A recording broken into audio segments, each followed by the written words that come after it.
Vous souhaitez transmettre votre généalogie à une personne qui a un logiciel, à une association ou un site internet, eh bien vous allez exporter celle-ci au format GEDCOM, le format d'échange. Notez qu'un GEDCOM contient le nom des images, mais pas l'image elle-même. Pour exporter ce fichier, vous allez d'abord ouvrir votre généalogie. Vous allez ensuite cliquer sur Fichier, Export, Fichier GEDCOM. Le premier écran qui apparaît va vous permettre de sélectionner ce que vous souhaitez exporter. Vous souhaitez exporter toute votre généalogie, vous cochez cette option. Vous pouvez aussi choisir d'exporter uniquement l'ascendance d'une personne. En cochant ascendance, vous allez choisir la personne de départ, le nombre de générations. Ça peut être aussi uniquement la descendance d'une personne, notamment si vous voulez envoyer la descendance d'un ancêtre, puisque vous avez rencontré un cousin par cette branche. Ça peut être la descendance et l'ascendance. Alors en effet, par exemple, si vous cochez uniquement ascendance, il n'y aura que les ancêtres. Si vous voulez envoyer tous les ancêtres et les descendants des ancêtres, vous cocherez l'option lien de parenté. Dans les options, vous pouvez limiter l'exportation pour par exemple supprimer les événements postérieurs à 1900 ou supprimer les personnes ayant vécu après 1900 pour protéger les données contemporaines. Une fois que vous avez fait votre sélection, vous pouvez cliquer sur Suivant. Sur cet écran, vous allez choisir l'emplacement où vous allez enregistrer le GEDCOM.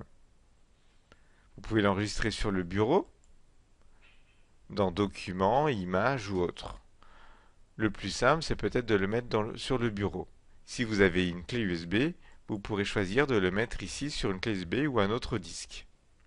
Une fois que vous avez choisi l'emplacement, vous regardez les options ici. Le nom du fichier vous permettra de retrouver facilement le fichier puisqu'il porte le nom de la généalogie et la date du jour. Si le fichier est important, vous pouvez choisir de le compresser en zip. Si vous utilisez un logiciel comme Windows Mail, vous pourrez cocher envoyer par mail le fichier GEDCOM réalisé. Ensuite, ici dans les options, vous pouvez choisir ou non d'exporter les illustrations, les notes, les sources ou les personnes citées. N'oubliez pas, vous pouvez vérifier dans Filtre les rubriques qui sont exportées ou les notes. Si vous avez des notes, si vous avez une catégorie de notes par exemple que vous ne souhaitez pas exporter, eh bien vous pouvez cocher ou décocher. Une fois que vous avez choisi ce que vous souhaitez exporter, l'endroit où vous allez l'exporter, si vous voulez exporter ou non les notes, les sources, eh bien vous cliquez ici sur le bouton Exporter le GEDCOM. Le GEDCOM est réalisé, le logiciel vous met un message, le fichier GEDCOM a été réalisé avec succès, il est enregistré à l'adresse suivante, ce qui va vous permettre de trouver précisément où se trouve le GEDCOM, notamment après si vous voulez l'envoyer en pièce jointe par email. Vous avez reçu un fichier GEDCOM d'une branche de votre généalogie. Il faut importer ce fichier GEDCOM dans Généatique, vous aurez alors un nouveau dossier de généalogie. Ensuite, si vous le souhaitez, vous importez les fiches de ce nouveau fichier pour les intégrer et les fusionner dans votre généalogie. Ici, par exemple, j'ai Catherine Direr avec ses parents, Christophe Direr et Marguerite Pencréac.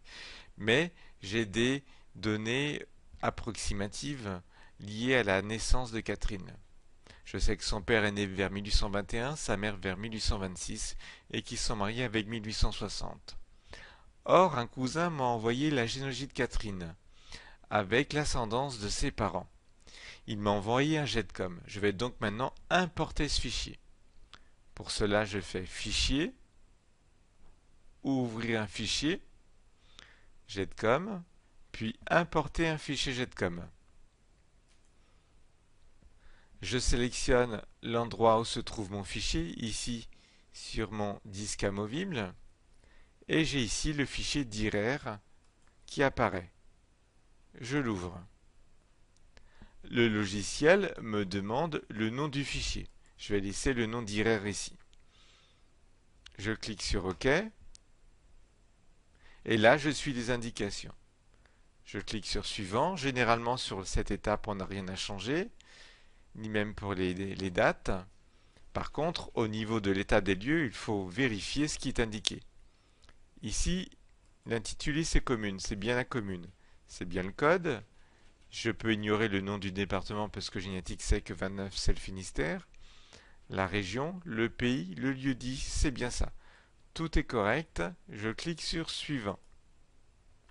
Et là, je vais pouvoir cliquer sur Lancer l'import du fichier GETCOM.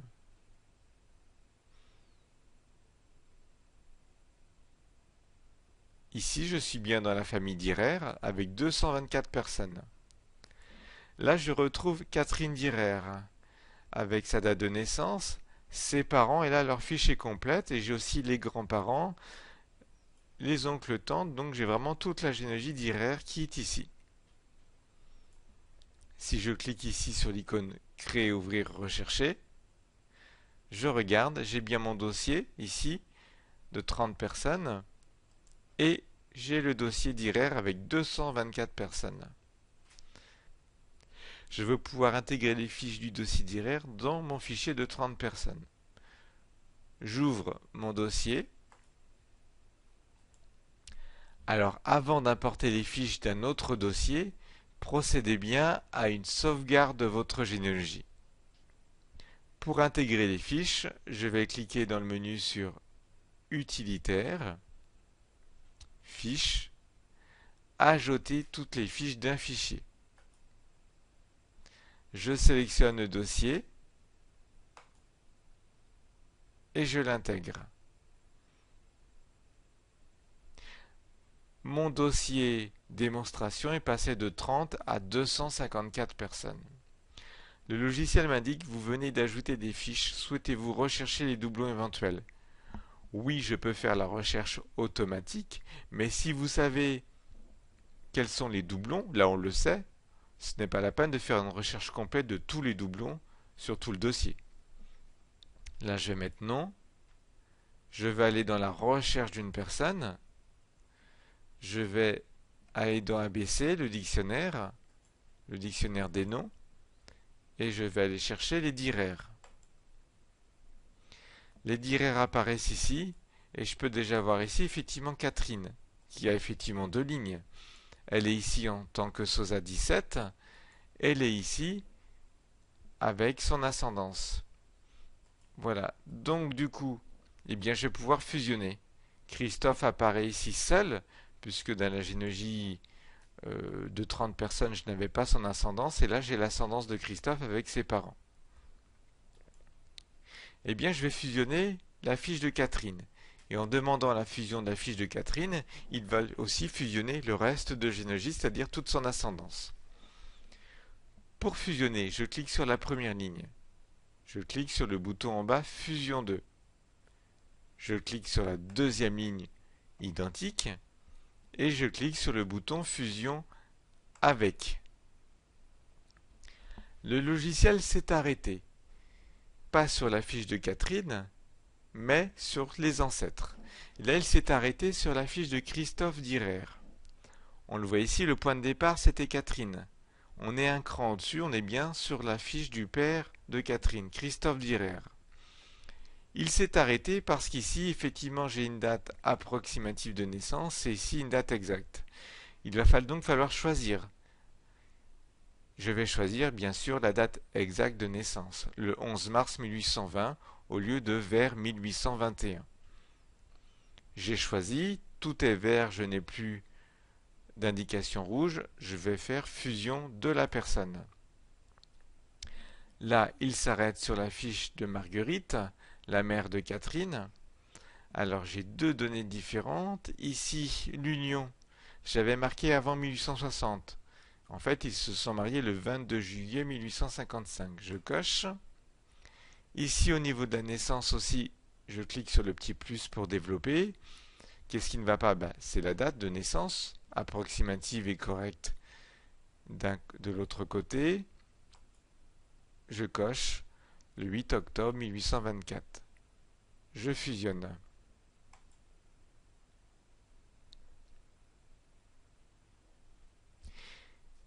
Ici, le logiciel s'arrête, puisque d'un côté, pour la fiche de Catherine, j'ai le 2 février 1861, l'autre le 3 février 1861. En fait, ici, j'ai dû rentrer la date de naissance et ici la date à laquelle l'événement a été déclaré. On va prendre ici le 2 février 1861. Il s'arrête pour les lieux parce que d'un autre côté, j'ai le Guiclan 29410 et l'autre Guiclan 29068. En fait, d'un côté, j'ai le code postal et de l'autre, le code INSEE. Je vais cocher ici et je fusionne la personne. Je reviens ici à l'arbre généalogique. Je constate ici que je suis passé de 254 personnes à 250 personnes. En fait, il a fusionné les fiches de Catherine et les fiches aussi de ses parents et de son conjoint. La fiche de Catherine est toujours en SOSA 17, alors qu'avant j'avais que ses parents avec des dates approximatives, j'ai maintenant toute sa généalogie. Ses parents, ses grands-parents, son frère, ses oncles tantes. Si je clique des fois sur Christophe Direr, effectivement, voilà, je vais avoir d'autres informations et je peux maintenant consulter la généalogie de Catherine. Bien sûr, j'ai importé ce fichier GEDCOM car ce sont des recherches qui ont été faites par une autre personne. Et bien maintenant, je vais pouvoir contrôler les fiches, aller voir les actes qui peuvent se trouver en ligne sur le site internet des archives départementales. Donc, grâce aux outils présents dans le logiciel, je peux exporter ma généalogie pour la partager et je peux aussi importer et fusionner une branche de ma généalogie pour intégrer des recherches effectuées par un autre cousin.